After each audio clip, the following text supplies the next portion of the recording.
It's easy to think a conflict happening thousands of miles away doesn't really affect us. But right now, the tensions between Iran and Israel are sending some serious shockwaves across the globe.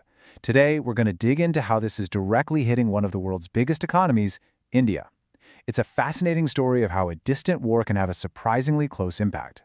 So let's be clear. The conflict between Iran and Israel isn't just a regional issue. It's a huge threat to global stability. And its impact? It goes way beyond the headlines you see, creating a massive risk to something that literally powers our entire modern world, our energy security. So that really brings us to the big question, right? How in the world do these geopolitical tremors travel so far? And what is it about India's economy specifically that makes it so vulnerable to the fallout from a conflict half a world away? Okay, to really get this, we've got to follow the ripple effect. We need to see how these events, which seem so far away, end up making waves that crash right onto India's shores. And here's the crucial thing to understand. India was already dealing with its own economic pressures. Things like a massive import bill and rising inflation at home. So this conflict, it isn't creating a brand new problem. It's more like it's pouring salt on an open wound, making all those existing issues that much worse. So what's the main pressure point here? What's really at the heart of this vulnerability? Well, it all comes down to one absolutely critical resource: oil. Just take a look at these shipping routes. It really lays out the problem perfectly. See, India depends heavily on oil imports from the Middle East, and the main sea lanes, they go right through the middle of these really tense, unstable areas.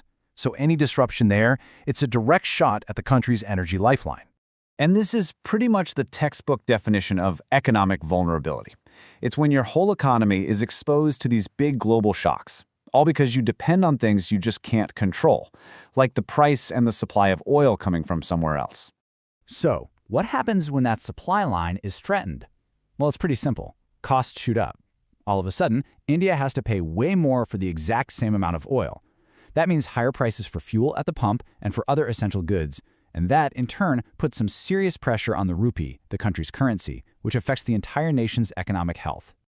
And look, this isn't just some high-level economic problem we're talking about. This hits home. It directly impacts everyday life for millions. When inflation surges, the cost of living goes up. That squeezes family budgets tight, and people are forced to cut back on spending. It's a chain reaction that starts in a faraway conflict zone and ends right at your kitchen table. But the problem doesn't just stop with oil. Nope.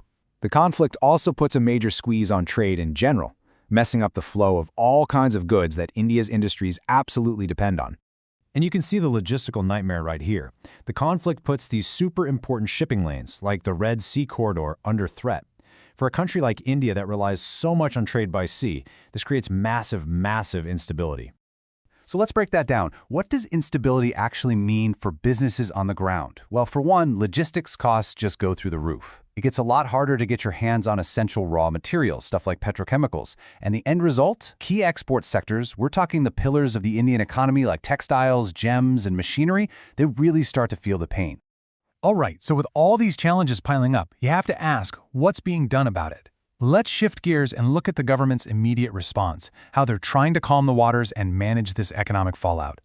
And the Indian government is definitely not just sitting on the sidelines watching this happen. They've been proactive, setting up these special high-level groups to keep a close eye on key sectors and, manage the crisis as it evolves. So here's their basic game plan, and it's all about one thing: stabilization. First, they have those groups overseeing the most critical sectors. They're also actively trying to manage fuel prices and control the cost of fertilizers. And of course, they're rolling out measures to try and curb that rising inflation we were just talking about.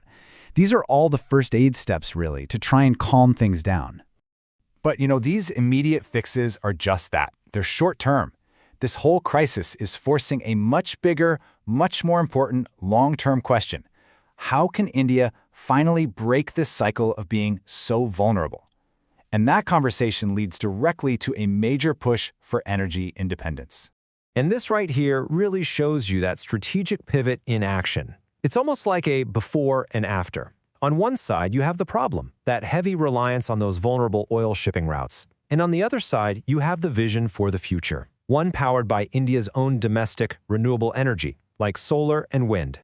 In a lot of ways, a crisis like this can act as a catalyst. It's like a massive wake-up call that's accelerating India's push towards long-term policies. Policies designed to cut down its reliance on imported fossil fuels and to build relationships with new energy and trade partners. So what's the ultimate goal in all of this? It's to build a future where India's economy is just more resilient, more self-sufficient. A future where a conflict happening on the other side of the world doesn't automatically cause economic pain at home. That's the real vision for an energy-independent India. So when you step back and look at the big picture, this conflict has done two things. It's exposed a critical weakness, for sure, but it has also lit a fire, sparking a powerful drive for real, lasting change. The next few years will be about careful economic management, for sure. But the real question, the one we're left with, is this.